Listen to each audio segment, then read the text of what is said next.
প্রিয় শিক্ষার্থীরা, আজ আমরা শ্রীকলা আদর্শ মাধ্যমিক বিদ্যালয়ের দ্বিতীয় সপ্তাহের অনলাইন ক্লাসে চলে এসেছি। আর আমরা গত সপ্তাহে অনেক ক্লাস নেওয়া হয়েছে আমাদের এই স্কুল থেকে, সেই তার ধারাবাহিকতায় আমরা আবার শুরু করলাম এই সপ্তাহে। শনিবারে আমাদের ক্লাস হয়েছে, আজকে আমরা রবিবার, সোম, মঙ্গল, বুধ, বৃহস্পতি এইভাবে তোমরা ক্লাসটা পাবা, দেখতে পাবা একের পর এক। আজ আমি বাংলা দ্বিতীয় পত্রে প্রথম অধ্যায়ের দ্বিতীয় পরিচ্ছেদ সম্পর্কে একটু আমরা আলোচনা করব। আমরা যারা আলোচনায় অংশগ্রহণ করব তারা এই বিষয়টা একটু দেখবো। এটা আমাদের পাঠ্যপুস্তকের 8 এবং 9 পৃষ্ঠায় এটি আছে, মূল বইয়ের 8 এবং 9 পৃষ্ঠায় এটি আছে। সেখানে আমরা এই বিষয়টা নিয়ে আলোচনা করেছি। আমরা গতদিন আলোচনা করেছিলাম শব্দ সম্পর্কে, শব্দের উৎস সম্পর্কে, শ্রেণী বিভাগও আলোচনা করেছিলাম। আজ আমরা আলোচনা করব বাংলা ব্যাকরণ ও এর আলোচ্য বিষয় সম্পর্কে। বাংলা ব্যাকরণ ও এর আলোচ্য বিষয়। এখন বাংলা ব্যাকরণ, ব্যাকরণ কাকে বলে এটি আগে আমাদের জানতে হবে। ব্যাকরণ শব্দের অর্থ হলো বিশেষভাবে বিশ্লেষণ। এখানে একটি কিন্তু প্রশ্ন এসে যাচ্ছে, আবার বহু নির্বাচনী প্রশ্ন, যে ব্যাকরণ শব্দের অর্থ কি। 4টে অপশন থাকতে পারে, তার মধ্যে একটি অপশন থাকলো বিশেষ রূপে বিশ্লেষণ। বিশেষ রূপে বিশ্লেষণ, তবে হচ্ছে ব্যাকরণ বলা হবে তাকে। ব্যাকরণ কি বিশ্লেষণ করে? ভাষার সকল কিছু বিশ্লেষণ করে ব্যাকরণ। তেমনি হবে যদি আমরা বলতে চাই বাংলা ব্যাকরণ কাকে বলে, তখন আমরা বলতে পারবো বাংলা ভাষার প্রকৃতি, বাংলা ভাষার সকল কিছু আমরা সঠিকভাবে জানতে পারি যে গ্রন্থের মাধ্যমে, তাকে বলা হচ্ছে বাংলা ব্যাকরণ। বাংলা ব্যাকরণে আমাদের অনেক কিছু আলোচনা আছে। বাংলা ব্যাকরণে আমাদের আলোচনা বিষয়ের মধ্যে আমরা যেটা রাখবো, এখানে একটি শব্দ আছে যে কোন প্রত্যয় যোগে বাংলা বা ব্যাকরণ শব্দটি নিষ্পন্ন হয়েছে। কোন প্রত্যয় যোগে? অন প্রত্যয় যোগে বাংলা ব্যাকরণ বা শুধু ব্যাকরণ যেটা, সেটি শব্দটি তৈরি হয়েছে। এবার আমরা জানি প্রত্যেক ভাষার 4টি মৌলিক অংশ আছে। কি আছে? প্রত্যেক ভাষায় মৌলিক অংশ হলো 4টি। কয়টি বললাম? 4টি। কি কি সেটা দেখো আমাদের আছে। সেটি ধ্বনি, সেটি শব্দ, 2 নম্বরে শব্দ, 3 আছে বাক্য, 4 আছে হলো অর্থ। তাহলে আমরা কয়টি ভাগে ভাগ পেলাম? ধ্বনি, শব্দ, বাক্য এবং অর্থ। প্রত্যেক ভাষার 4টি মৌলিক অংশ থাকে, ধ্বনি, শব্দ, বাক্য আর হলো অর্থ। একইভাবে বাংলা ভাষার মৌলিক অংশ কয়টি, তাহলে আমরা বলে দেবো সরাসরি 4টি। বাংলা ভাষার মৌলিক অংশ হচ্ছে কয়টি? 4টি। এবার আমাদের বাংলা ভাষার ব্যাকরণের আলোচ্য বিষয় কয়টি? ওই 4টি। কি কি? তখন কিন্তু আমরা শুধু ধ্বনি বলতেছি না, তখন শুধু শব্দ বলতেছি না, তখন আমরা কি বলতেছি? যে ধ্বনিতত্ত্বে কি আছে আমাদের? যখন এই যে আমি কথা বলতেছি, আমার এখানে তোমরা যখন কথা বলবা, যখন উচ্চারণ করবা, আমরা পরবর্তীতে উচ্চারণের ব্যাপারটা আসবো। দেখো আমরা ছোটবেলায় পড়েছি এই যে উচ্চারণ করলাম, তখন আমার এখানে হাত দিলে আমি দেখতে পাবো, আমি অনুভব করতে পারবো এখানে কাঁপতেছে, কম্পন হচ্ছে। এই কম্পনের জন্যই কিন্তু আমাদের এই শব্দ বা এই অর্থে যাই বলি না কেন সেটা উচ্চারণ হচ্ছে, কেউ শুনতে পাচ্ছে। তাহলে আমরা যেরকম বিজ্ঞানে পড়েছি যে কম্পনের মাধ্যমেই শব্দের সৃষ্টি, এটি কিন্তু আমাদের এখানে হাত দিলে, আমরা কথা বলার সময় এখানে হাত দিলে আমরা এটা বুঝতে পারবো। উচ্চারণে এটা খুব বড় ব্যাপার আছে, আমরা পরবর্তীতে এই আলোচনায় যাব। তার ধ্বনিতত্ত্বে আছে হলো ধ্বনির উচ্চারণ স্থল। ধ্বনির উচ্চারণ স্থল কিন্তু শুধু এই আমার এই ভোকালটা, এটা একেবারে কিন্তু আমার এই কণ্ঠনালী, আমার জিহ্বা, আমার তালব্য যেগুলো আছে আমার গালের মধ্যে, যেটা শক্ত তালু যেটা আছে, দাঁত, আলজিহ্বা, সবকিছু এগুলো হলো আমাদের ধ্বনির উচ্চারণের অঙ্গ প্রত্যঙ্গ। আমাদের দরকার কোনটা? বিশেষ করে প্রথমে যেটা বললাম যে বাংলা ব্যাকরণের আলোচ্য বিষয়, বাংলা ব্যাকরণের মৌলিক অংশ হচ্ছে 4টি। বাংলা ব্যাকরণের আলোচ্য বিষয় হচ্ছে 4টি। সেই ধ্বনিতত্ত্ব, শব্দতত্ত্ব, বাচকতত্ত্ব, বাক্যতত্ত্ব, অর্থতত্ত্ব। আমাদের প্রশ্নে যেটা আসে সেটি হচ্ছে যেমন দেখো ধ্বনিতত্ত্বের আলোচ্য বিষয়, ধ্বনিতত্ত্বের আলোচ্য বিষয় কোন কোনগুলো আছে? সন্ধি, ধ্বনির পরিবর্তন, নত্ব শর্ত বিধান ইত্যাদি অনেক কিছু আলোচনা আছে। আমাদের প্রশ্নটা আসে এইভাবে যে নত্ব ও শর্ত বিধান বাংলা ব্যাকরণের কোন অংশে আলোচিত হয়? আবার বলি, নত্ব এবং শর্ত বিধান বাংলা ব্যাকরণের কোন অংশে আলোচিত হয়? কোন অংশে আলোচিত হয়? তখন আমরা বলে দিতে পারবো এটা ধ্বনিতত্ত্বে, খুব সহজে আমরা বলে দিতে পারবো। এরপরে যেটা আসতেছে শব্দতত্ত্ব, আমরা বলেছি শব্দতত্ত্ব, শব্দের ক্ষুদ্র অংশকে, শব্দের ক্ষুদ্র অংশকে বলা হয় রূপ। তাই শব্দতত্ত্বের আরেকটি নাম কিন্তু হচ্ছে রূপ তত্ত্ব। আরেকবার শুনি আমরা, না, শব্দের মৌলিক অংশ সেটিকে বলা হচ্ছে রূপ, তাই শব্দতত্ত্বকে রূপ তত্ত্ব বলা হচ্ছে। আমরা তাহলে এখানে বলতে পারি যদি এরকম প্রশ্ন আসে শব্দতত্ত্ব আর কি নামে পরিচিত, বলতে পারবো না আমরা? শব্দতত্ত্ব হচ্ছে রূপ তত্ত্ব নামে। এরপরে আছে বাক্যতত্ত্ব। বাক্যতত্ত্বে আলোচনা করা হচ্ছে যে একটি আমরা বর্ণ থেকে শব্দ উৎপত্তি হয়, শব্দের থেকে বাক্যের উৎপত্তি। এই বাক্য যেমন আমি যাই বাড়ি, আমি যাই বাড়ি, কানে কেমন একটা সুন্দর আছে, কিন্তু আমি বাড়ি যাই এটি সাবলীল। এই যে কোন পদের পরে কোন পদ আসবে, কোন পদের পরে কোন পদ আসবে, এটি কি আলোচনা করা আছে হলো আমাদের বাক্যতত্ত্ব। তাই বলা যেতে পারে বাক্যতত্ত্বের আলোচিত বিষয় সেটি হচ্ছে পদক্রম, সেটি হচ্ছে কি পদক্রম। তারপরে যেটা আছে অর্থতত্ত্ব। আমরা আলোচনা করেছি ধ্বনিতত্ত্ব সম্পর্কে, শব্দতত্ত্ব সম্পর্কে, বাক্যতত্ত্ব সম্পর্কে। এবার আসতে হচ্ছে অর্থতত্ত্ব। অর্থতত্ত্ব, অর্থতত্ত্বের আলোচিত বিষয় কি কি আছে? মুখ্যার্থ, গৌণার্থ আর আছে বিপরীতার্থ। মুখ্যার্থ, মুখ্য শব্দটা আমরা স্বাভাবিক কোন অর্থে ব্যবহার করি? মুখ্যমন্ত্রী, মুখ্যমন্ত্রী। আবার এটাকে যদি একটু অন্যভাবে উচ্চারণ করি তাহলে কিন্তু এর মানেটাই পাল্টে যাচ্ছে। কিরকম? আমরা যদি মূর্খ বলি তখন কিন্তু হয়ে যাচ্ছে বোকা, আর মুখ্য হলে তখন হয়ে যাচ্ছে প্রধান। তেমনিভাবে গৌণ, গৌণ মানে যেটা না হলেও হয় তারপরেও সেটা দরকার। আর তারপর আরেকটা হচ্ছে বিপরীত শব্দ বা বিপরীতার্থক শব্দ। এগুলো আলোচিত হয়েছে কোন জায়গায়? হচ্ছে অর্থতত্ত্বে। এছাড়া যে শব্দগুলো আমাদের নাম আছে, প্রাতিপাদিক আছে, সাধিত শব্দ আছে। এখানে একটি জিনিস আমাদের আবার জানার দরকার আছে, এটি আমাদের নবম পৃষ্ঠায়, 9 পৃষ্ঠায় কিন্তু এটা আছে, প্রথম অধ্যায়ের দ্বিতীয় পরিচ্ছেদের নবম পৃষ্ঠা যেটি আছে সেখানে আছে হলো বিভক্তিহীন নাম শব্দকে প্রাতিপাদিক বলা। বিভক্তিহীন নাম শব্দকে বলা হচ্ছে প্রাতিপাদিক। যেমন কি বই, হাত ইত্যাদি। বই, হাত এটি কি? এটি কিন্তু প্রাতিপাদিক। তখন তোমাকে যদি দেওয়া থাকে বই, হাত কি, আমরা ধ্বনিতত্ত্ব, শব্দতত্ত্ব, অর্থতত্ত্ব আর প্রাতিপাদিক যদি থাকে সেক্ষেত্রে আমাদের উত্তর আসবে কি? প্রাতিপাদিক। আর সাধিত শব্দ কয় প্রকার যদি প্রশ্ন করে তাহলে আমাদের সরাসরি আমাদের চলে আসবে কত প্রকার? সাধিত শব্দ হচ্ছে 2 প্রকার। নবম পৃষ্ঠায় এসে আছে, এটি আলোচনা করে পাওয়া যাবে। আর তাহলে আরেকবার একটু আমরা শুধু একটু রিভিউ করে নিই ছোট্ট করে। ব্যাকরণ শব্দের অর্থ হলো বিশেষভাবে বিশ্লেষণ। ব্যাকরণ শব্দ কোন প্রত্যয় যোগে নিষ্পন্ন হয়েছে? অন প্রত্যয় যোগে নিষ্পন্ন হয়েছে। আমাদের ভাষার মৌলিক অংশ কয়টি? ভাষার মৌলিক অংশ কয়টি? 4টি। সেগুলো কি কি?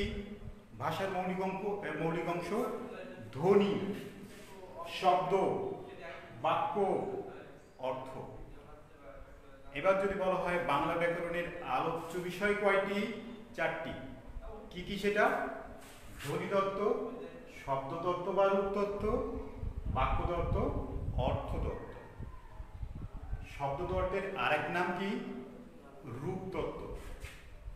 আর এছাড়াও আর কি কি আমাদের আলোচনা আছে? প্রাতিপাদিক আছে, সাধিত শব্দ আছে, এইগুলো আছে। আর এরপরে আছে হলো প্রত্যয়। বিষয়গুলো বাংলা দ্বিতীয় পত্রের বিষয়টা কেমন, এটি কিন্তু একেবারে সহজসাধ্য বিষয় নয়, নিত্য পাঠ্য বিষয়। প্রতিদিন যদি আমরা পড়ি, অল্প অল্প করে পড়তে হবে, তাহলে কিন্তু এটিকে আমরা সঠিকভাবে আয়ত্ত করতে পারবো। আর যদি সেটা না করি, একদিনে কিন্তু এটা সম্ভব না। ঠিক আছে, সেই জন্য আমরা রেগুলার এই বিষয় নিয়ে আলোচনা করব, অল্প অল্প করে আলোচনা করবো, বাট এইগুলো রেগুলার করার চেষ্টা করবো, তোমরা এটা দেখবা।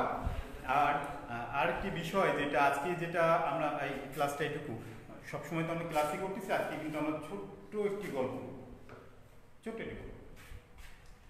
গতকাল ফেসবুক তো আমরা অনেকেই চালাই, আমি মুছি এবং কথা বলি। হ্যাঁ, ফেসবুক আমরা সবাই চালাই, অনেকেই চালাই। ফেসবুকে আমাদের অনেক যারা বয়স্ক আছেন, বা আমরা অনেক সময় বলি ফেসবুক ব্যবহার করা খারাপ, কিন্তু ফেসবুক অতিরিক্ত ব্যবহার করা অবশ্যই খারাপ। কিন্তু যদি তুমি তোমার পরিমিত মাত্রায় ব্যবহার করো, সেক্ষেত্রে কিন্তু এটি অবশ্যই ব্যবহার করতে পারো। তুমি যদি এর থেকে কিছু পাওয়ার জন্য তুমি এটি ব্যবহার করো, এই পাওয়ার তো আবার অনেক কিছু আছে, কে কি পেতে চায় সেটা একটা ব্যাপার। আমি গতদিন একটা জিনিস পেয়েছিলাম, এটা অনেক আগে থেকে আছে, যেমন বাংলার মধ্যে কিন্তু ইংরেজি কথাবার্তা একটু আগে, আমি সেটার একটা স্ক্রিনশট করে রেখে দিচ্ছি। আমাদের আলোচনা হবে আজকে ABCDEFG, এইভাবে আমাদের মোট কয়টি লেটার আছে? 26টি লেটার। এর থেকে জেড পর্যন্ত মোট লেটার হচ্ছে 26টি। এখন এখানে যদি আমরা এর মান 1 ধরি, তাহলে B 2, C হবে 3, D হবে 4, একইভাবে জেড এভাবে ক্রমান্বয়ে জেড এর মান হবে 26। এবার এটিকে যদি আমরা, যেমন বীজগণিতীয় সূত্র আছে না, x = 2 হলে 2x প্লাস 2x এর মান কত, x = 2 হলে 2x এর মান কত, 2 × 2 = 4 হয়ে যাবে। তেমনিভাবে আমরা এটাকে যদি দেখি যে a থেকে z পর্যন্ত আমরা 26টি বর্ণকে আমরা এক এক করে পয়েন্ট যদি দিই, তাহলে এর মান হচ্ছে 1, b 2, c 3, d 4, এভাবে z এর মান আসবে হলো 26 পর্যন্ত। এবার আমরা কয়েকটি শব্দ যদি আমরা দেখি, যেমন দেখা যাচ্ছে আমরা আমাদের জীবনকে প্রতিষ্ঠিত করতে গেলে হার্ড ওয়ার্ক করতে হয়, আমরা সবাই উপদেশ দিয়ে থাকি, সবাইকে উপদেশ দিতে পারি। Hard work, HARD, hard, WORK, hard work. Hard ওয়ার্কের ক্ষেত্রে আমি একটু এই স্ক্রিনশট থেকেই দেখে বলতেছি, কারণ আমাদের সময় লাগবে। H এর মান দাঁড়ায় হলো 8, A হচ্ছে 1, R হচ্ছে 18, D হলো 4, W এর মান আসবে 23, ওর মান হচ্ছে 15, R এর মান হচ্ছে 18, আর K এর মান হচ্ছে 11, = 98। কত হলো? হার্ড ওয়ার্কিং যদি করি, আমরা হার্ড ওয়ার্ক করলে আমরা জীবনে যতটা সফল হতে পারি, that is 98%। Similarly knowledge, KNOW, ABDG, এটিকে যদি আমরা এইভাবে ভাগ করে নিই, সেক্ষেত্রে আমাদের আসবে হলো 96%। লাক, আমরা অনেকেই ভাগ্যে বিশ্বাসী বলতে কি, আমরা কাজ করব না, বাট আমাদের ভালো কাজ হতে হবে, দ্যাট ইজ মানে ভাগ্যের ওপর বিশ্বাস করে রেখে দিই আমরা। কিন্তু ভাগ্য হচ্ছে আমাদের কঠোর পরিশ্রমের ফসল। আমরা যা করব, যা পরিশ্রম করব, বর্তমানকে আমরা যেভাবে ব্যবহার করব, তার উপরে নির্ভর করে আমাদের ভবিষ্যতের ভাগ্য নির্ভর করে। সেই জন্য এই লাখের ক্ষেত্রে আসতেছে অনলি 47%। তাহলে 100% কিন্তু হচ্ছে না, 100% হচ্ছে না। কিসে আছে 100%? That is attitude. অনেকে অ্যাটিটিউড কি বলে থাকে, অ্যাটিটিউড, সেটা হচ্ছে অ্যাটিটিউড,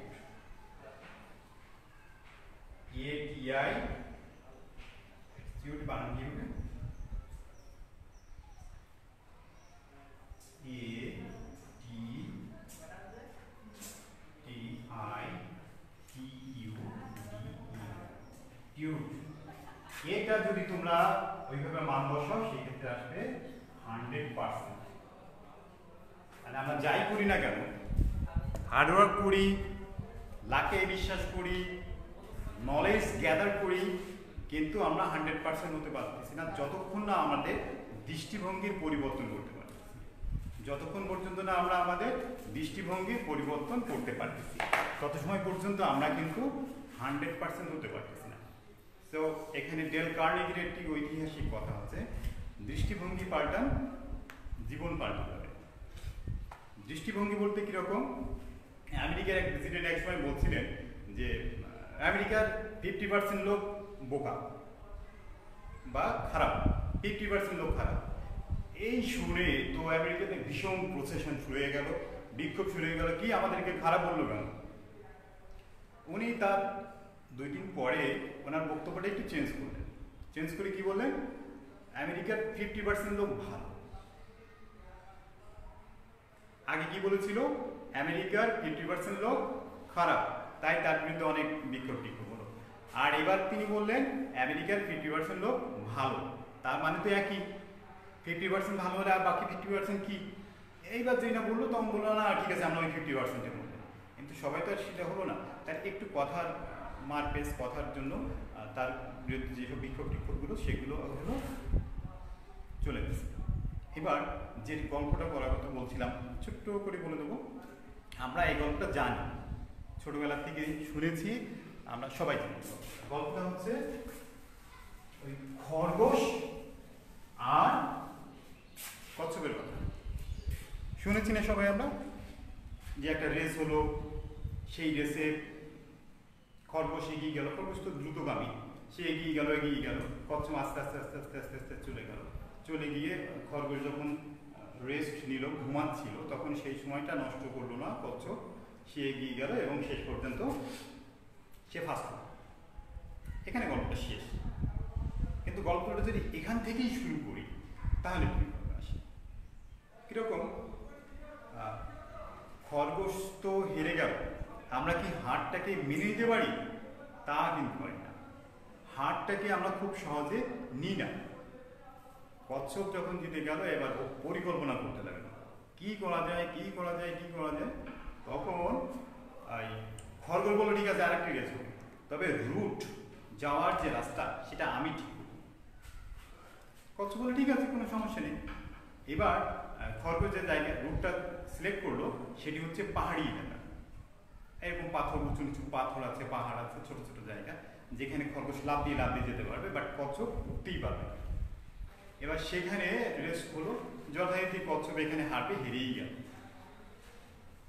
এবার হারটা তো কচ্ছপ মেনে নেবে না, তখন সে কি করলো, খরগোশকে বললো আচ্ছা ভাই ঠিক আছে, এবার আরেকটি দৌড় হবে, সেখানে পথ ঠিক করবো আমি বা রুট ঠিক করবো আমি।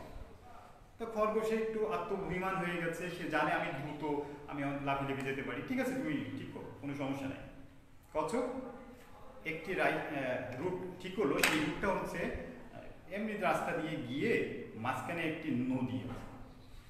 খরগোশ যতই লাফাক না কেন নদী সাঁতরে পার হতে পারবে না, সেটা পারবে কে? কচ্ছপ। খরগোশ সামনে এগিয়ে গেল, গিয়ে ওই নদী পাড়ে চুপচাপ বসে আছে।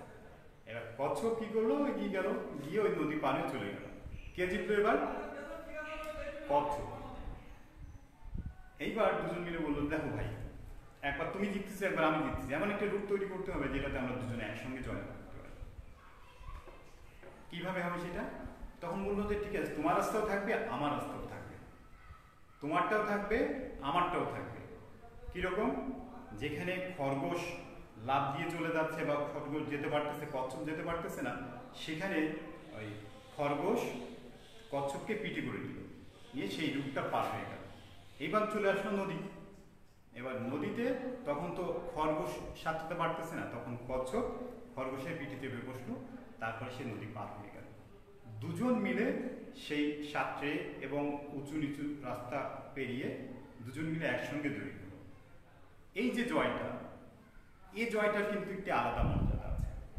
তুমি অনেক অর্জন করলে, করে দেখলে যে তুমি একবারে একা হয়ে গেছো, আমরা একা হয়ে গেছি। এই জয়টা কিন্তু আমাদের মনে সন্তুষ্টি দান করবে না, কিন্তু সবাই মিলে যদি আমরা এগিয়ে যেতে পারি তবেই কিন্তু ভালো হবে। কীরকম? এইটা কেন বললাম আমরা, যে কোনো পরিস্থিতিতে যে কোনো সময় একার চিন্তাটা আমরা যদি না করি, আমরা যদি সামগ্রিক চিন্তাটা একটু করি, আমি যদি তোমার জন্য চিন্তা করি তাহলে তুমি আমার জন্য চিন্তা করবা। এখন এই পলিসিটা আছে give and take policy. So আমি তোমার চিন্তা করবো, তুমি আমার চিন্তা করবো, খুব স্বাভাবিকভাবে। এটা সব জায়গাতে করতেছে। সেই জন্য তোমার বন্ধুরা যারা আছে তাদেরকেও তুমি অ্যাসিস্ট করো, সহযোগিতা করো। তারাও তুমি দেখবা কোনো না কোনো সময় তোমাকে অ্যাসিস্ট করতেছে, সহযোগিতা করতেছে। সহযোগিতার মনোভাব নিয়ে আমাদেরকে এগিয়ে চলতে হবে। আমরা সবাই বলি যে বর্তমান প্রজন্ম অবক্ষয়ের দিকে এগিয়ে যাচ্ছে। আরে বাবা, অবক্ষয়ের দিকে এগিয়ে যাচ্ছে, তা সেখান থেকে বের করে আনতে হবে। বের করে আনতে গেলে কি করতে হবে? আমাকে দায়িত্ব নিতে হবে, তোমাকে দায়িত্ব নিতে হবে। আমাদের একটা বয়স কিন্তু পার হয়ে আসছে, আমরা শেষ পর্যায়ে আছি। আর তোমরা সাফল্যের দিকে এগিয়ে যাচ্ছ। এখন এই সাফল্যের দিকে যেতে যেতে যদি একা থাকো ভালো লাগবে না। তোমরা এগিয়ে যাও, সবাইকে নিয়ে সবাই একসঙ্গে থাকবা, একসঙ্গে ভালোভাবে বন্ধুরা এগিয়ে যাবা। তোমাদেরকে অনেক ধন্যবাদ। ভালো থেকে সুস্থ থেকো।